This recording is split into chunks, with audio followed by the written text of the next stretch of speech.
e estou aqui com nosso amigo jornalista Daniel Pena Firme. A entrevista super legal e bacana. Todo mundo aí da Estácio. Força, rapaziada. Não é fácil não, mas vai piorar. E perguntar como é que você iniciou no jornalismo. Se foi sua primeira opção, se caiu assim de paraquedas. Como é que foi esse início aí depois, quando você começou? Cara, vamos lá. É uma história meio complexa, né? Eu entrei na faculdade muito novo, entrei na faculdade de História, na UFRJ. O jornalismo não foi de cara a minha primeira opção, muito embora eu trabalhasse já na Rádio Tupi naquela época. Né? Eu comecei na Tupi muito novo também, com 16 para 17 anos, e aí entrei para História, na UFRJ, aquela coisa toda. Depois eu vi que eu gostava mais da comunicação, né?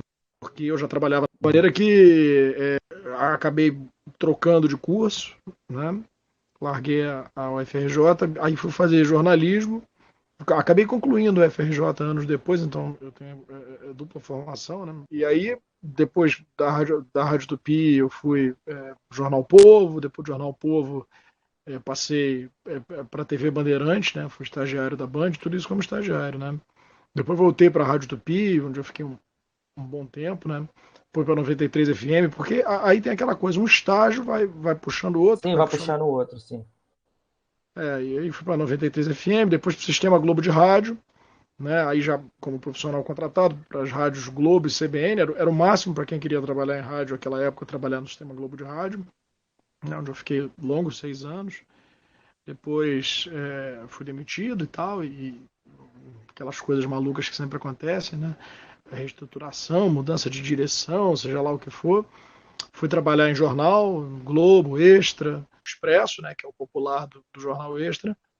Daí, depois eu queria de todo jeito voltar para o eletrônico, aí fui para a Rede TV, né, arrumei uma vaga de produtor na Rede TV e depois de lá para o SBT, onde estou, vai fazer agora 12 anos.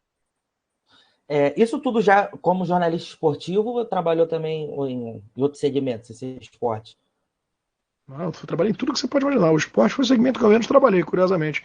Eu na Rádio Tupi fui setorista de esporte com 16 anos, então fiz Flamengo, fiz Vasco, fiz Botafogo, Fluminense, eu era o folguista, né? Eu era o cara que cobria as folgas dos setoristas titulares. Né? Depois eu fui para o departamento de jornalismo, eu passei a fazer cidade, polícia, política, tiro, porrada e bomba, né? Tudo junto. E aí volto para o esporte depois, muitos anos depois, já na Rádio Globo, também fui setorista de esporte folguista, nunca fui titular de clube nenhum, nunca quis, me ofereceram essa possibilidade, mas eu nunca quis, porque eu não queria. Eu não acredito em setorista fixo de clube, eu acho que tem que haver rodízio. O relacionamento é muito promíscuo entre setoristas e assessores, né? E eu nunca tive medo de apontar dedo na cara de assessor nem de jogador, e aí por isso não me fixei em clube nenhum. Né? É complicado. Depois eu fui repórter esportivo do Jornal Extra, do suplemento Jogo Extra. E agora que eu estou voltando para o esporte no SBT, porque o SBT, como ele tem uma estrutura muito limitada no Rio, eu acabei fazendo tudo sempre, né? Esporte, cobri Copa do Mundo, cobri Olimpíada, cobri time pra caramba. Aí veio o projeto da Libertadores, entrei no projeto da Libertadores, fui colocado no projeto da Libertadores e agora apresentando o programa de esporte. Então o esporte ele sempre caminhou em paralelo na minha carreira, assim, ele nunca foi. Eu sempre fiz mais a minha carreira no jornalismo convencional mesmo, política, polícia, cidade, variedade. Como você lida com todos os públicos de todos os times? Ah, o público é maravilhoso, o público é sensacional, é um programa que tem um apelo muito grande para o público da internet, né? Até porque ele é um programa com uma linguagem mais jovem. Eu tô com dois caras lá que são o Pedro e o Casimiro, que são caras que vieram de Sim, sim. internet, não vieram da escola de comunicação que eu vim, né? Até porque são mais jovens. Escola do rádio, né? Que eu trabalhei com grandes nomes do rádio, trabalhei com o Zé Carlos Araújo lá no rádio, né? Trabalhei com os discípulos, com o do Alcei Bueno de Camargo. São nomes que essa galera desconhece, né? De uma escola de Sim, sim. comunicação, rádio esportivo. Tenho me reinventado, né? Eu acho que o preponderante da nossa profissão, isso eu digo sempre para a garotada, né? Eu também já dei aula na universidade, é a gente nunca se mostrar avesso, nunca se mostrar, assim, digamos assim, fechado àquilo que é novo, né? Tem Sempre se muita coisa nova reinventar, né? sempre se inventar.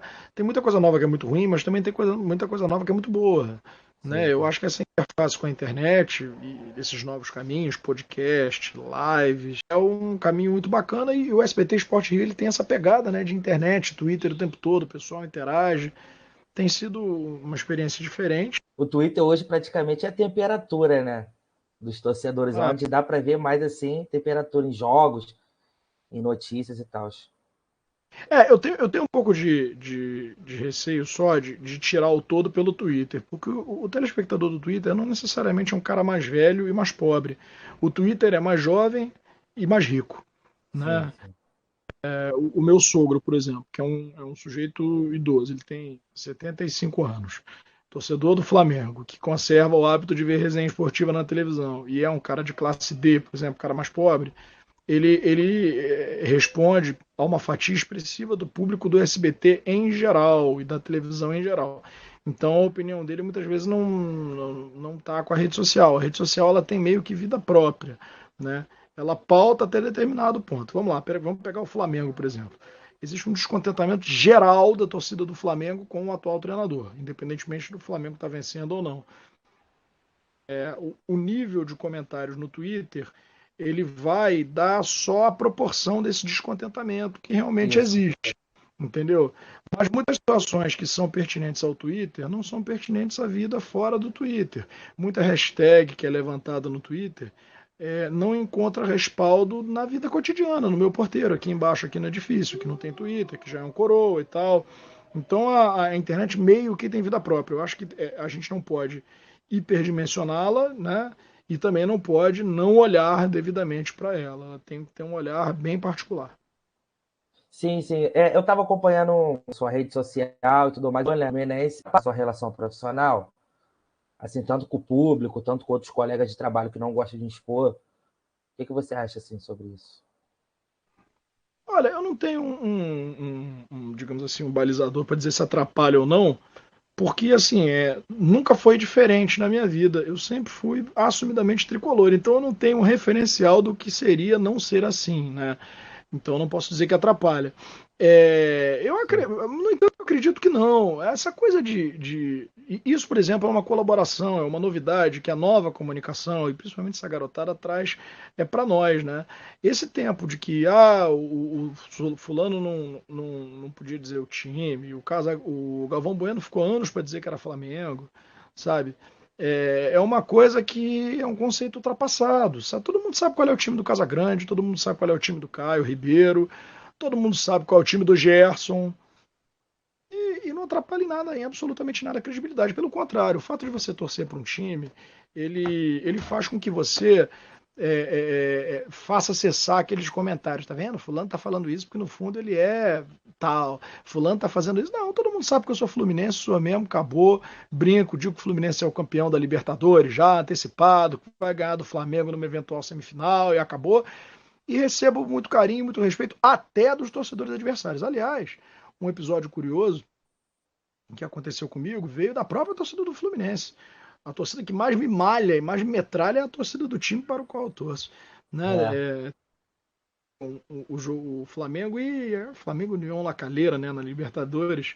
Aí eu sim. fui ao Maracanã para fazer pro dia seguinte, né, o jogo, né, a matéria gravada pro programa do dia seguinte, como sou o indivíduo que está credenciado para fazer, né? Eu acabei indo lá fazer. E aí postei uma foto minha, né, com o mosaico da torcida do Flamengo atrás, o microfone do SBT, a camisa da Libertadores do SBT. Falei, todos você, torcedor do Rubro Negro, não perca amanhã todos os detalhes e tal.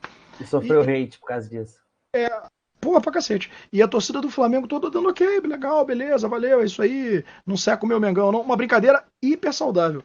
A torcida do Fluminense ficou pé da vida, me chamou de flamenguista incubado, foram no Instagram do meu Isso aí que filho, é. foram no Instagram da minha mulher, que também é pessoa pública, chamaram a minha mulher de tudo que você pode imaginar, chamaram a minha mulher de ofensas de cunho sexual, né? Vocês podem imaginar do que chamaram ela. Uhum. E assim, eu fiquei extremamente surpreso com isso, porque veio da torcida do time que eu tenho que eu tenho uma identificação muito grande, que eu nunca escondi que torço.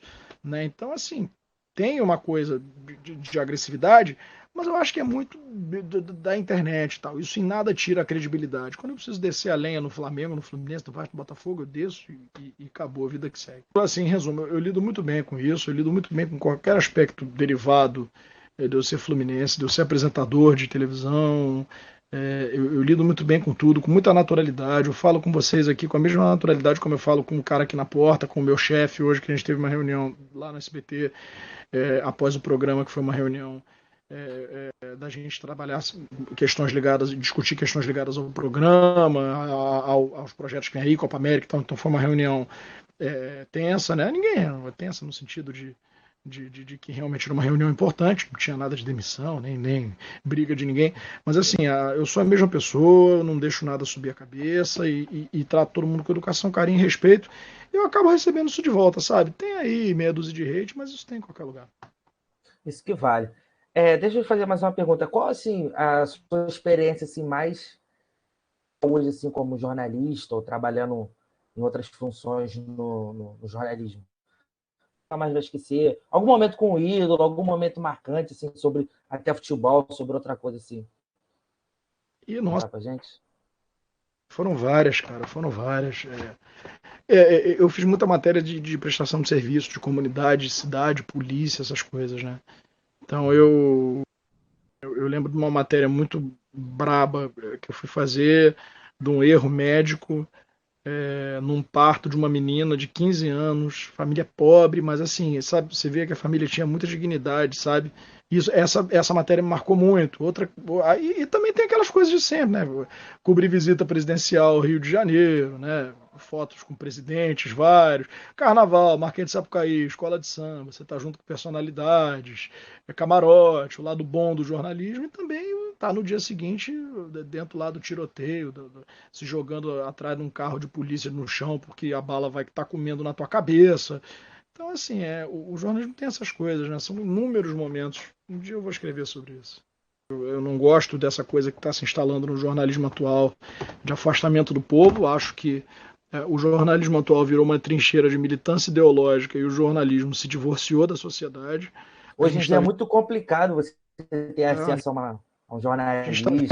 a gente está vivendo momentos terríveis em que o jornalismo se divorciou da sociedade por culpa do jornalista também, né? O jornalista hoje vive numa bolha, é um cara ensimesmado, não fala com as pessoas, não troca com a sociedade, não ouve da sociedade aquilo que ela precisa e que ela quer ver noticiado, resolveu transformar o jornalismo numa militância político-ideológica e eu tô fora desse negócio. Enquanto tá todo mundo correndo do povo e falando só para sua própria bolha, eu tô cada vez mais próximo de vocês. Por isso eu tenho um número de WhatsApp que eu falo com toda e qualquer pessoa que queira, a qualquer hora.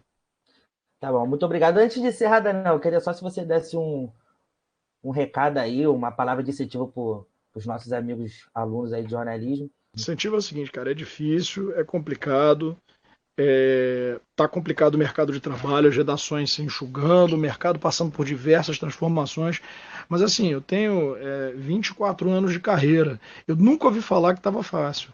Nunca na minha vida eu ouvi falar, agora o mercado, beleza, tem emprego em todas as redações, foco, rapaziada, a coisa está mudando, ninguém sabe para onde a comunicação está indo, tem teóricos para caramba, professores, ninguém sabe direito o que vai acontecer com o futuro, é podcast, é online, é canal, é veículo virtual, então assim, ninguém sabe ao certo.